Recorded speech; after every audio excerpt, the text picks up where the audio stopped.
Sebelum firman, yaitu sebuah doa get well soon bagi setiap orang yang sedang menderita sakit penyakit di antara keluarga Saat Teduh, because we are family. Karena Saat Teduh ini keluarga, kalau satu sakit yang lain merasakannya. Hamba persembahkan, dedikasikan episode 1 ini khusus bicara tentang doa bagi orang-orang yang sedang sakit. Tuhan, sembunyikan hamba di balik salib-Mu, kuasa kesembuhan-Mu nyata, mengalir ya Tuhan, ditangkap kamera sampai di mana-mana, di mana ditemukan seorang keluarga Saat Teduh yang sedang membutuhkan kesembuhan. Tuhan Yesus jamah orang itu. Bapak terima kasih. Sembunyikan hamba-Mu di balik salib-Mu dalam nama Yesus. Amin. Belum subscribe juga segera ya, supaya kita bisa terus mengikuti channel ini dan sehingga channel ini bisa jadi berkat dalam hidupmu. Hari ini saya akan bahas tentang doa pada waktu sakit. Sebuah pedoman doa bagi orang-orang yang sedang menderita. Sekali lagi, orang-orang yang lagi sakit, get well soon ya. Mazmur 38, judulnya doa pada waktu sakit. Di Alkitab kita judulnya juga sama. Doa pada waktu sakit. Ayat 1-12, Mazmur Daud. Pada waktu mempersembahkan korban peringatan. Tuhan, janganlah menghukum aku dalam geram-Mu, dan janganlah menghajar aku dalam kepanasan murka-Mu. Sebab anak panah-Mu menembus aku, tangan-Mu telah turun menimpa aku. Tidak ada yang sehat pada dagingku oleh karena amarah-Mu. Tidak ada yang selamat pada tulang-tulangku oleh karena dosaku. Sebab kesalahanku telah menimpa kepalaku, semuanya seperti beban berat yang menjadi terlalu berat bagiku. Luka-lukaku berbau busuk bernanah oleh karena kebodohanku. Aku terbungkuk-bungkuk, sangat tertunduk, sebab sepanjang hari aku berjalan dengan duka cita. Sebab pinggangku penuh radang, tidak ada yang sehat pada dagingku. Aku kehabisan tenaga dan remuk redam. Aku merintih karena degup jantungku. Tuhan, Engkau mengetahui segala keinginanku, dan keluhku pun tidak tersembunyi bagimu. Jantungku berdebar-debar, kekuatanku hilang. Dan cahaya mataku pun lenyap daripadaku. Sahabat-sahabatku dan teman-temanku menyisi karena penyakitku, dan sanak saudaraku menjauh.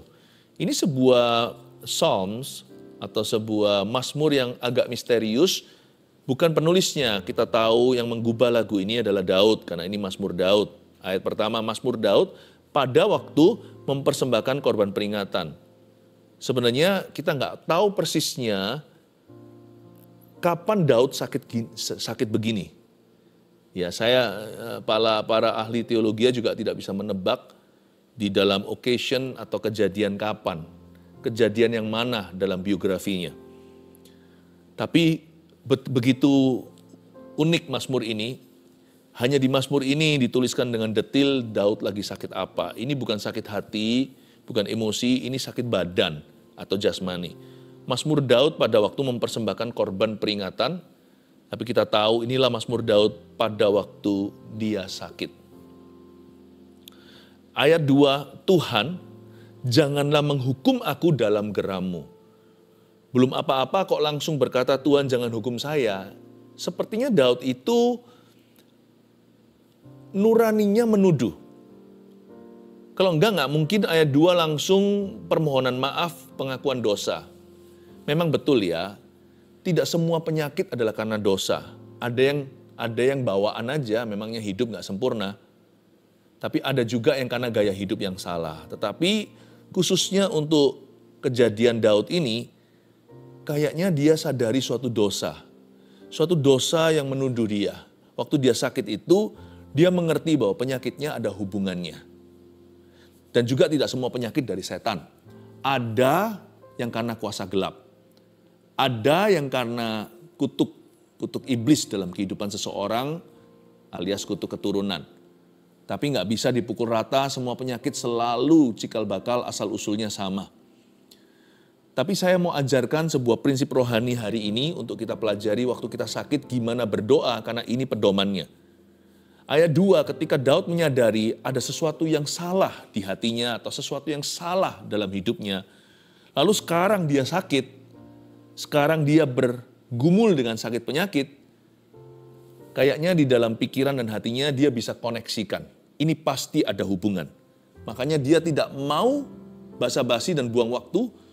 Langsung ayat kedua sebenarnya itu ayat pertama seharusnya Daud berkata, Tuhan jangan hukum saya ya dalam geram-Mu. Human anger I can stand. Kalau amarah musuh-musuhku, aku masih bisa tahan. Kalau Tuhan di pihak kita, siapa lawan kita? Tapi kalau Tuhan yang marah sama aku gak bisa menahan itu. Please don't be angry with me. Ayat ini tidak mengajarkan kita bahwa Tuhan itu suka marah. Allah kita itu panjang sabar. Tapi salah satu wujud murka dalam kehidupan mungkin bisa adalah sakit penyakit. Nggak selalu, jangan dikit-dikit kalau kita sakit lalu berkata dan menuding Tuhan, Tuhan lagi ngamuk sama saya. Enggak ya, kemungkinan besar you're always wrong. Selalu akan salah menebaknya. Ketika kita menduga Tuhan marah, 99 kali dari 99% pasti Tuhan sedang tidak marah sama kita. Kita itu nggak objektif feeling atau perasaannya. Tapi ayat 2 ini saya percaya perasaan Daud objektif. Kalau nggak jadi firman. Yaitu di Mazmur 38, Tuhan memang sedang upset sama dia tentang sesuatu. Ya Daud sih punya beberapa dosa yang menyolok seperti Batsheba. Ada lagi waktu lagi sensus. Tapi saya yakinlah masih ada insiden tertentu di mana dia ceroboh. Ya kayak kita lah, seperti Anda dan saya. Kita ini kan jatuh bangun, kita ini kan belajar dari kesalahan. Kadang-kadang kalau kita menyombongkan diri, Tuhan pukul sedikit, Tuhan cubit. Terkadang kalau kita lupa menjauh dari Tuhan karena terlalu nyaman, Tuhan izinkan sesuatu. Tuhan itu nggak picik kok, dikit-dikit main pukul, main rotan, enggak. Tuhan selalu bicara sama kita itu dengan cara yang gentle dulu. Tapi kalau itu nggak mempan, Tuhan izinkan daripada kita binasa. Dalam hal ini di ayat 2 Tuhan, Daud berkata, janganlah menghukum aku dalam geram-Mu. Dan janganlah menghajar aku dalam kepanasan murka-Mu. Dengan kata lain, Daud itu berpesan pada Tuhan, Lord, even if you must punish me as a father. Kalau memang Tuhan harus menghukum saya, hukumlah saya sebagai seorang ayah, bapa yang penuh belas kasihan, jangan sebagai hakim yang lalim. Janganlah bahkan sebagai hakim yang adil. Kalau mau main adil-adilan sama Tuhan, kita semua nggak akan masuk surga. Kita nggak akan dapat berkat kutuk melulu dalam hidup ini. Makanya Daud berkata, jangan menghajar aku dalam kepanasan amarahmu. Jikalau engkau memang harus menghajar aku, janganlah dalam kepanasan murka. Tapi hajarlah aku seperti ayah mengajar anaknya. Tetaplah berbelas kasihan ketika Tuhan harus mendisiplin saya. Itu sebuah petition, sebuah permohonan, suatu demonstrasi rendah hati, bahkan remuk hati dan berkata kepada bapaknya, "Pa, aku salah, sorry ya." Papanya adil, papa kan harus mendidik anaknya, gak bisa selalu luput dari disiplin, itu gak bagus buat pertumbuhan putranya. Papanya berkata, tapi tetap kamu harus tanggung konsekuensinya. Gak apa-apa, Pa, asal papa gak benci saya. Gak apa-apa, Pa, asal papa bimbing aku terus, jangan lepaskan aku. Baik, kalau gitu kamu harus tinggal di rumah, kamu gak boleh ikut papa keluar. You're grounded. Ya, kamu disetrap, tidak boleh keluar kemana-mana. Gak apa-apa, Pa, gak apa-apa, Pa, asal papa terus mendidik aku dan tidak give up atau tidak menyerah atas diriku. Itulah permohonan seorang anak. Waktu sakit, Daud sadar, ini ada hubungannya dengan dosaku. Mungkin sakit penyakit itu karena kebencian juga bisa, karena kepahitan, atau kurang bersyukur. Hati yang gembira adalah obat, semangat yang patah keringkan tulang. Bahkan dunia kedokteran pun membuktikan bahwa firman ini benar, bahwa ketika orang itu senang ada sesuatu yang dikeluarkan dalam tubuh kita, itu berupa obat alami di dalam diri. Tapi waktu kita itu stres, apalagi depresi, ada toksik racun yang dikeluarkan oleh tubuh kita sendiri. Dan itu membuat pertama-tama menyerang tulang dulu. Disitulah keropos tulang dan sebagainya bisa kejadian. Gak semua keropos tulang itu karena stres loh ya. Tapi stres pasti mengeroposkan hidupmu, bahkan tulangmu. Janganlah menghajar aku dalam kepanasan murkamu. Sebab anak panahmu menembus aku, ayat 3. Tanganmu telah turun menimpa aku. Saya nggak ngerti Daud ini sakit apa. Terlebih lagi saya tidak memahami penyakitnya karena saya bukan dokter. Mungkin para dokter yang mendengarkan firman ini mungkin bisa diteliti. Kira-kira sakitnya apa ini ya. Meskipun diagnosanya nggak bisa tepat karena ini orangnya udah mati. Tapi kira-kira kan tahu ini keluhan-keluhan simptom gejalanya apa. Tapi kalau saya lihat di ayat 3, ini adalah pengamatan orang awam. Sebab anak panahmu menembus aku itu sebuah kiasan menunjukkan bahwa ada rasa sakit yang sangat akut sekali. Acute pains. Seperti menusuk sekali di tubuhnya yang Daud harus menahannya. Daud itu harus tahan sakit. Dia merasa sakit yang dia derita gejalanya itu seperti ditembus anak panah. Ada sesuatu yang akut sekali. Dia nggak tahan, makanya dia berseru sama Tuhan. Kalau kita nggak tahan, kita mengeluh atau berseru. Waktu kita sakit itu kita ngamuk-ngamuk sama Tuhan atau kita malah merendah. Pedoman doa pada waktu sakit adalah merendahlah di hadapan Yang Maha Kuasa. Karena kita itu bukannya tanpa salah. Daripada menggerutu, mengeluh, itu perlu kekuatan juga. Mending pakai mulut kita untuk berseru.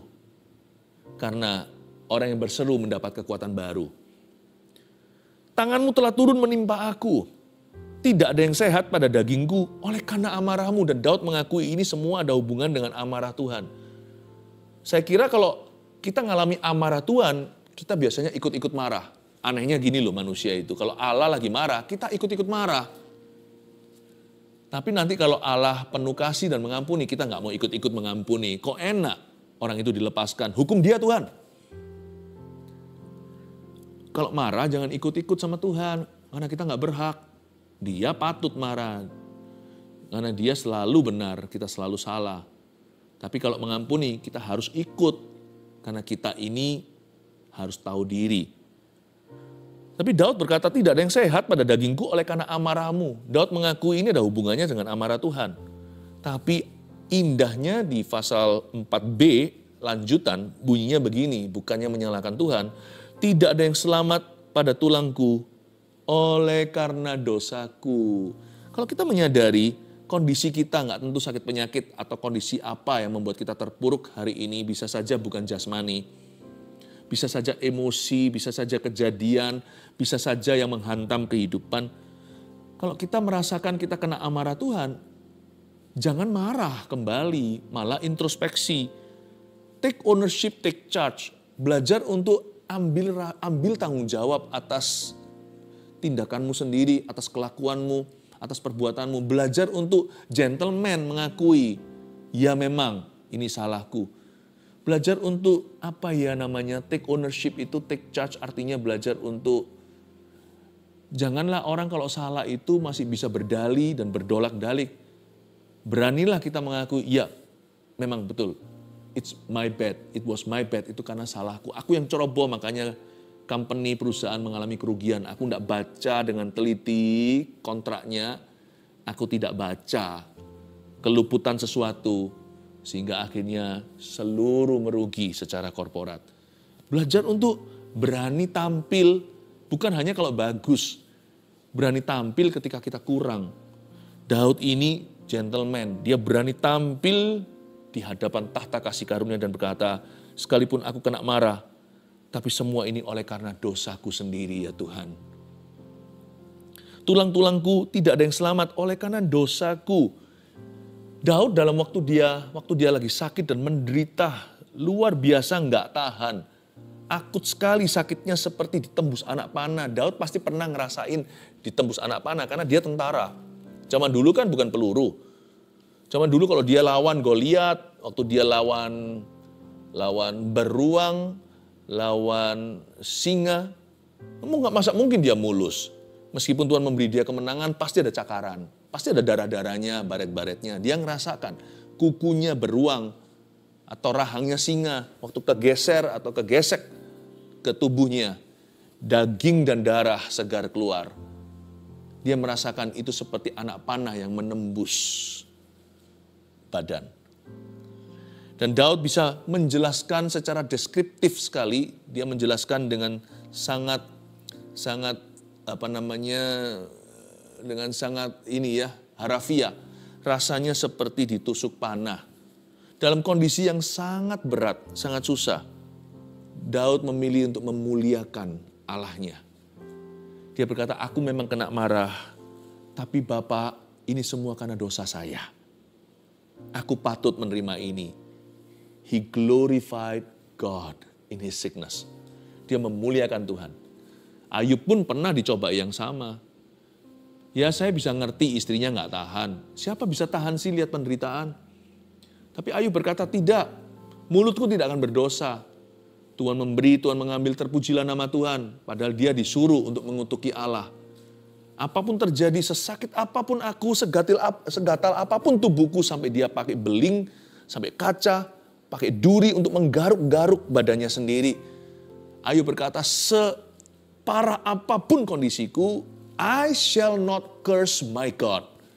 Aku tidak akan mengutuki Allahku. Aku tidak akan menudingkan jariku dan melawan dia. Aku tidak akan marah kembali karena saya tidak layak di hadapannya. Jadi kita perlu ingat, sesakit apapun atau separah apapun kondisi kita, we must never stop glorifying God. Kita tidak boleh berhenti memuliakan Tuhan. Daud memuliakan Allah hari itu dengan cara tidak menyalahkan dia. Karena memang Allah tidak salah. Beranikah kita sepakat soal ini dulu meskipun kita punya logika? Kita tuh seringkali salahkan Tuhan hanya karena satu hal loh. Yaitu karena Tuhan itu maha kuasa. Jadi kita itu punya pikiran curang seperti ini. Kan Tuhan bisa kalau Tuhan mau lepaskan aku dari ini. Kan Tuhan mampu. Kalau ada Tuhan kan gak usah mati. Orang yang kukasihi itu. Kan bisa sembuh. Mentang-mentang Allah itu maha kuasa, jadi kita selalu tuding-tuding dia dan salahkan. Kalau kita mau salahkan itu berarti kita harus jadi jaksa. Kita harus jadi pengacara untuk menuntutnya. Nah kita itu bisa gak seimbang satu pengadilan dengan Tuhan. Kita ini masih duduk di kursi terdakwa. Kita ini pakai pakaian tahanan oranye seperti KPK. Kita semuanya ini orang-orang yang tertuduh, kita ini orang berdosa. Mana bisa kita itu adu mulut sama Tuhan. Logika kita itu gak imbang ya sama status kita sesungguhnya. Kita bisa pintar di sini, tapi sebenarnya berkata tidak pada dosa yang paling kecil aja seringkali kita kompromi kok. Mana bisa kita itu mau menjadi saingannya Tuhan. Apalagi di ruang pengadilan. Jangan lupa hai manusia, taulah dirimu. Engkau dan aku duduk di kursi terdakwa dan pakai jubah tahanan. Janganlah kita melawan. Karena itu Daud mengerti sia-sialah usaha ke sana. Dia berkata, oleh karena dosaku, I come clean. Aku mau bersih menghadapmu. Tuhan, I glorify you. Aku memuliakanmu. Sikap hati orang sakit itu menentukan sekali nanti bagaimana dia sembuh atau bagaimana Tuhan akan berurusan dengan dia. Sebab kesalahanku telah menimpa kepalaku, ayat 5. Semuanya seperti beban berat yang menjadi terlalu berat bagiku. Ayat 5, saya mulai merasakan Tuhan mulai terharu. Dia berkata, sebab kesalahanku loh Tuhan telah menimpa kepalaku. Dia gak menuduh, Tuhan yang menimpakan penyakit ini ke atasku. Semuanya seperti beban berat yang menjadi terlalu berat bagiku. Tahu gak waktu kita itu datang pada Tuhan ngaku apa adanya. Ya, an honest telling always moves God's heart. Waktu kita itu bicara sama Tuhan itu beritahukan bukan dari kekesalan hati, tapi dari kerendahan hati. Tapi kita itu bicara apa adanya itu biasanya yang membuat hati Tuhan moved atau tergerak. Hati-hati, kesembuhan ilahi akan segera menyambarmu. Sebab kita tahu pasal 38 ini tidak menjadi akhir mazmurnya Daud. Kita tahu dari ceritanya Daud akhirnya mati tua. Sangat tua bahkan. Berarti Daud lewati episode ini dan sembuh. Ayat 6. Luka-lukaku berbau busuk bernanah oleh karena kebodohanku. Saya nggak ngerti. Ya, bersyukurlah, berbahagialah para dokter yang bisa membaca ayat ini untuk bisa kira-kira tahu. Ini ada sesuatu yang akut sekali. Bisulnya atau bisul juga bisa membuat orang rasa sakit kayak tertusuk. Saya nggak tahu ini luka apa. Tapi kayaknya sih luka dalam ya. Ini luka dalam. Luka-lukaku berbau busuk bernanah oleh karena kebodohanku. Tapi saya ingatkan bahwa jikalau nanah dan luka itu adalah fisik kita. Dosa itu adalah nanah dalam jiwa. Dosa itu adalah luka di dalam roh seseorang. Makanya ini Daud mengerti bahwa luka yang di luar itu tidak sebanding dengan luka di dalam. dia selesaikan dulu di dalam dirinya. Ayat 7, aku terbungkuk-bungkuk sangat tertunduk, mungkin berdiri pun sakitan dia. Apakah ada batu di dalam tubuhnya? Sepanjang hari aku berjalan dengan duka cita, bukan hanya sedih jiwanya, tapi dia rasa sakit, jalan aja sakit. Terbungkuk-bungkuk, sangat tertunduk. Sebab, wow ini, pinggangku penuh radang.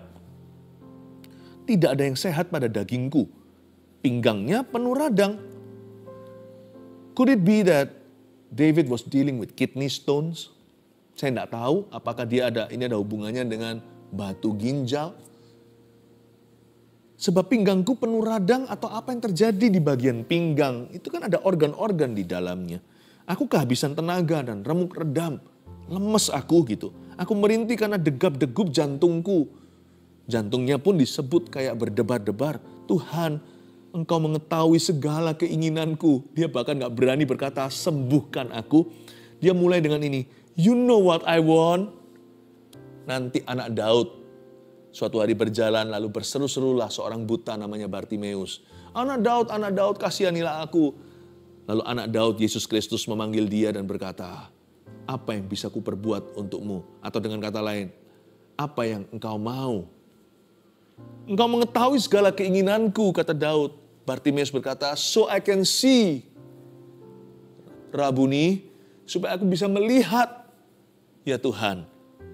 Daud berkata, Tuhan, Kau tahu yang kuinginkan. Aku ingin sembuh. Dan keluhku pun tidak tersembunyi bagimu. Tapi indahnya di ayat 10 ada kata Tuhan di situ. Biasa kan kalau kita baca Alkitab ada kata Tuhan. Tapi Tuhan di sini itu di dalam bahasa Ibrani Adonai. Artinya master, bukan hanya Tuhan, tapi Tuan, majikan, pemilik jiwaku, pemilik hidupku. Bosku. Adonai, my master, you know what I want. Bartimeus nanti berkata, Rabuni, Tuanku, aku mau melihat. Tuhan, master, majikan. Loh, belum sembuh kok. Sudah berserah penuh. Harusnya kita ngotot dulu, tarik tambang dulu sama Tuhan. Atau kalau perlu ada tradingnya, kalau perlu ada nilai tukar tambahnya.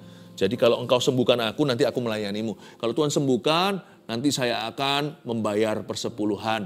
Kalau Tuhan sembuhkan, saya akan menginjil bagi Tuhan, saya akan bersaksi kepada orang-orang berdosa. Kalau Tuhan sembuhkan, saya nanti akan lepaskan segalanya. Saya mau jadi pendeta dan hamba Tuhan. Kadang-kadang kita menganggap Tuhan itu mudah ya. Bukan itu yang Tuhan mau kok. Nggak usah kasih janji palsu, janji benar pun, janji yang betul pun nggak perlu. Pokoknya nggak usah janji-janji, apalagi janji palsu. Adonai, master itu di depan. Sembuh nggak sembuh, Tuhan adalah Tuhan. Dia adalah Yehovah Rafa bukan karena Anda sembuh atau saya sembuh. Kita nggak sembuh pun, kita mati dalam penyakit kita, dia tetap Yehovah Rafa. Dialah Allah penyembuh umat manusia. Jadi kita nggak usah sama Tuhan itu kita mencoba untuk menyogok atau menyuap atau mengancam, apalagi kalau Tuhan tidak sembuhkan, aku tinggalkan gereja. Pertanyaan saya, yang rugi siapa? Tuhan atau kita? Kalau Tuhan tidak sembuhkan aku tidak mau jadi orang Kristen lagi. Sekali lagi, karena sorga dan neraka ada, yang rugi siapa? Adonai Master itu di depan. Sembuh atau tidak, itu nomor 2, itu kemudian. Ada satu hal itu lebih tinggi dari kesembuhan, namanya keselamatan. Dan itu tidak peduli kondisi fisik kita. Terakhir bonusnya kita bisa mengalami mujizat, atau kita akan tetap dibiarkan dalam kondisi itu. Lebih baik saya mati bersyukur daripada saya sehat kembali, tapi melupakan Tuhan atau meninggalkannya. Mendingan saya gak sembuh, tapi jiwaku milik Yesus Kristus.